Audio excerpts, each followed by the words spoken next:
Assalamualaikum warahmatullahi wabarakatuh. Perkenalkan, nama saya Aldo Apriansyah dengan NPM 22752064. Saya akan menjelaskan terkait bab 16, yaitu laba per lembar saham, yang dimana materi ini merupakan materi lanjutan dari materi sebelumnya yang ada di PPT 1 atau video 1.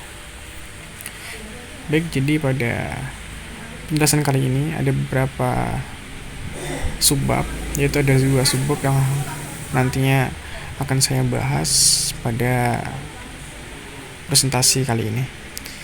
Itu yang pertama, menghitung LPS pada struktur modal sederhana.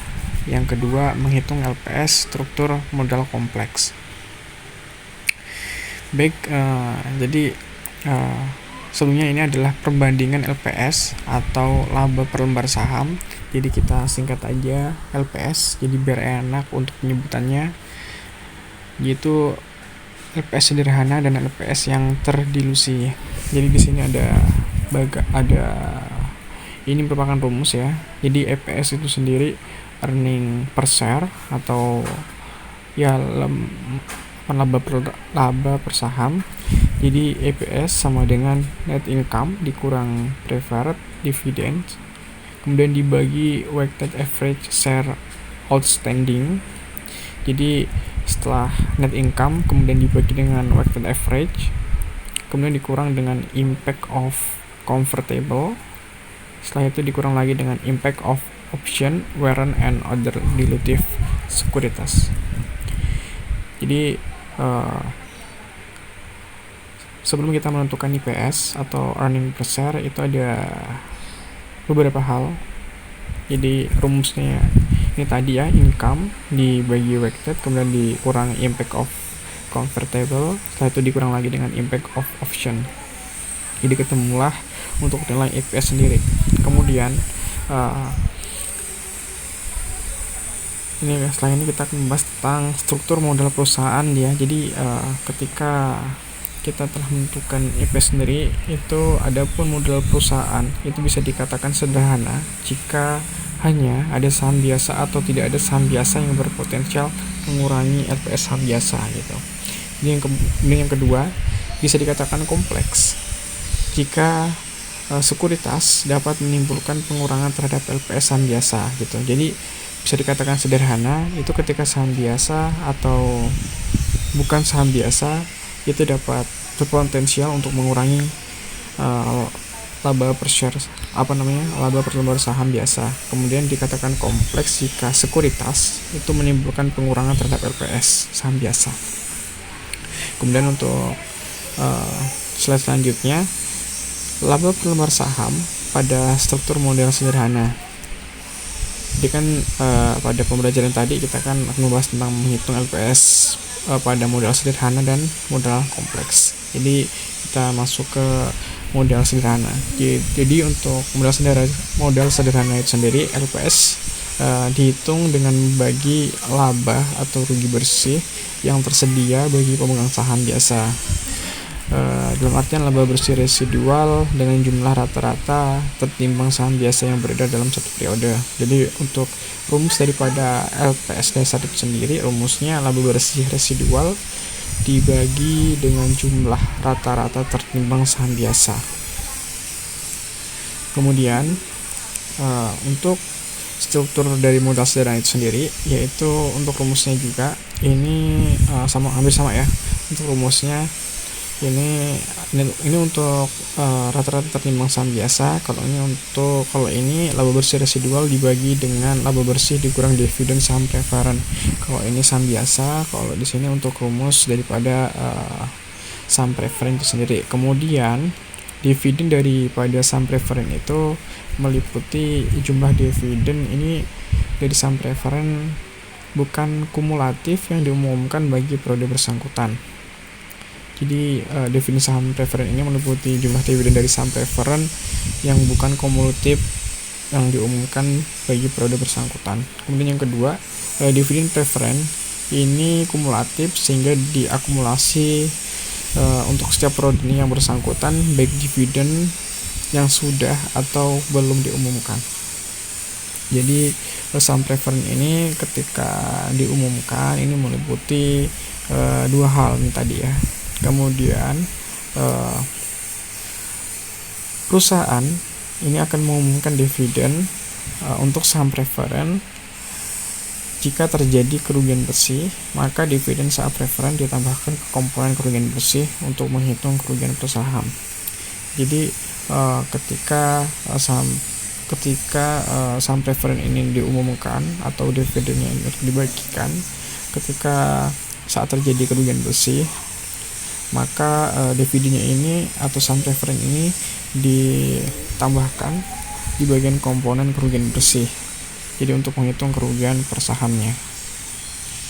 Kemudian untuk struktur modal sederhana sendiri, yaitu bisa dikatakan sebagai saham beredar ketika saham biasa diterbitkan melalui penjualan dengan kas diperhitungkan saat kas sudah bisa diterima, atau when cash is available. Kemudian saham biasa ini diterbitkan atas investasi sukarela dari dividen saham biasa atau saham utama diperhitungkan sejak tanggal pembayaran dividen.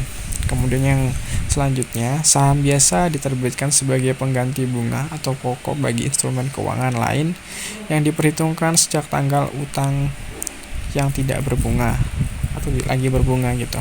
Kemudian yang selanjutnya, saham biasa diterbitkan sebagai pembayaran atas jasa kepada perusahaan diperhitungkan sejak jasa yang bersangkutan terhadap perusahaan. Jadi ini ada beberapa struktur modal sederhana dari laba per saham itu sendiri. Kemudian adapun rata-rata timbang saham beredar adapun rata-rata timbang dari saham beredar, yang pertama itu dividen saham dan pemecahan saham dianggap telah beredar sejak awal tahun sehingga diperlukan penyusian atas transaksi saham sebelumnya. Jadi ketika terjadi pemecahan saham, maka jika terjadi pemecahan saham beredar ya sejak awal tahun, atau ketika saham itu beredar di awal tahun, maka perlu diadakan penyesuaian. Kemudian dividen saham atau pemecahan saham ini terjadi setelah akhir tahun, tetapi sebelum perusahaan menerbitkan laporan keuangan harus dilakukan penyesuaian pada tahun tersebut gitu. Jadi kalau tadi itu harus disesuaikan ketika saham itu beredar sejak awal tahun, kalau ini dilakukan penyesuaian ketika baru menerbitkan gitu ya, baru menerbitkanlah saham. Karena selanjutnya ini ada contoh dari struktur modal sederhana bagian jumlah rata-rata timbang saham beredar. Jadi untuk contohnya seperti ini. Jadi pada posisi awal nilai 60.000, kemudian diterbitkan 36.000 saham dengan kas gitu kan, 36.000, kemudian ya dikurang saja, jadi posisi awal dikurang dengan saham yang diterbitkan. Setelah itu membeli kembali 24.000 saham, jadi dibeli lagi 24.000. Di situ karena membeli 24.000 berarti mengurangi saham yang sudah ada gitu, makanya untuk nominalnya itu 72. Kemudian pemecahan saham itu pemecahan saham ini maksudnya tambahan dari penjumlahan pengurangan dari 96.000 kemudian dikurang 24.000 jadi hasilnya 72.000. Kemudian 72.000 kemudian tambah 72.000 juga karena pemecahan saham tadi, maka hasilnya 144.000. Kemudian diterbitkan lagi 12.000, maka akan menambah saham, kemudian menerbitkan 10 lembar lagi saham. Jadi untuk hasil akhirnya yaitu 156.000 ditambah 10.000, maka hasilnya 166.000. Selanjutnya ini masuk ke bagian kompleks atau struktur modal kompleks. Yang pertama itu ada penyusuan laba setelah pajak dan penyusuan saham biasa beredar. Jadi Penyusunan laba setelah pajak ini dividen dari efek berpotensi saham biasa yang bersifat dilutif, kemudian bunga dari efek berpotensi saham biasa yang dilutif yang diakui pada periode bersangkutan, kemudian perubahan pendapatan atau beban dari konversi efek berpotensi saham biasa yang sifatnya dilutif. Selanjutnya, penyesuaian saham biasa beredar. Jadi ditambah jumlah rata-rata timbang saham yang akan diterbitkan dengan asumsi semua efek berpotensi saham biasa dikonversikan menjadi saham biasa. Kemudian konversi ini diasumsikan di awal periode atau pada tanggal penerbitan efek berpotensi saham biasa tersebut jika penerbitannya lebih akhir gitu. Kemudian ada sekuritas yang dapat dikonversi. Jadi menggunakan metode jika dikonversi dengan asumsi poin 1 dikonversi pada saat penerbitan sekuritas. Jadi ini bakal dikonversi sekuritas yang dikonversi ketika diadakannya penerbitan, kemudian eliminasi bunga terkait setelah pajak. Kemudian itu ada penjelasannya. Dengan demikian, konversi sekuritas ini menyebabkan peningkatan bilangan penyebut, yaitu rata-rata tertimbang saham beredar, dan akan meningkatkan pembilang laba bersih. Kemudian, jika tarif konversi berubah selama periode sekuritas beredar, maka perusahaan menggunakan tarif konversi yang paling mengurangi proporsi ekuitas, itu paling dilutif. Kemudian ini ada contoh dari struktur model konveks. Yang pertama, jadi contohnya itu pada tahun 2013 PT ABC memiliki laba bersih 50 juta dengan rata-rata tertimbang jumlah saham beredar itu 1 juta lembar.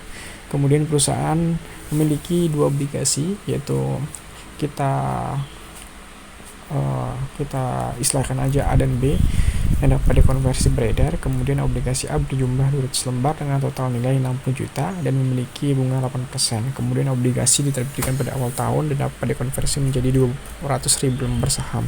Kemudian untuk obligasi B berjumlah 100 lembar dengan total nilai 40 juta dan memiliki bunga 7%.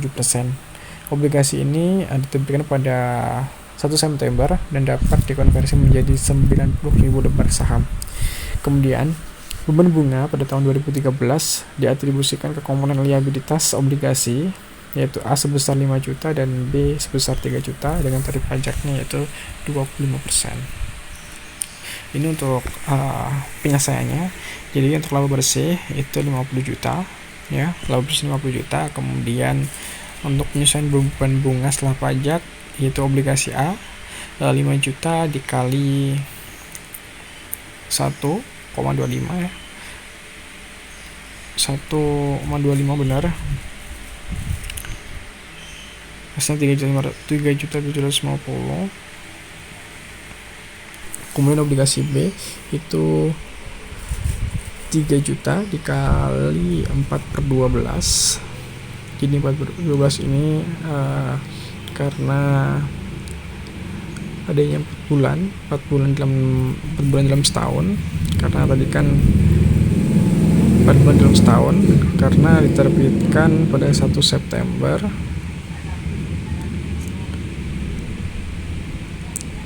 ya, 1 September 4/12 dikali nominal tadi, jadi hasilnya 750.000. Kemudian laba bersih itu tinggal saja, jadi 50 juta ditambah 3.750 ditambah 750.000 hasilnya 54.500.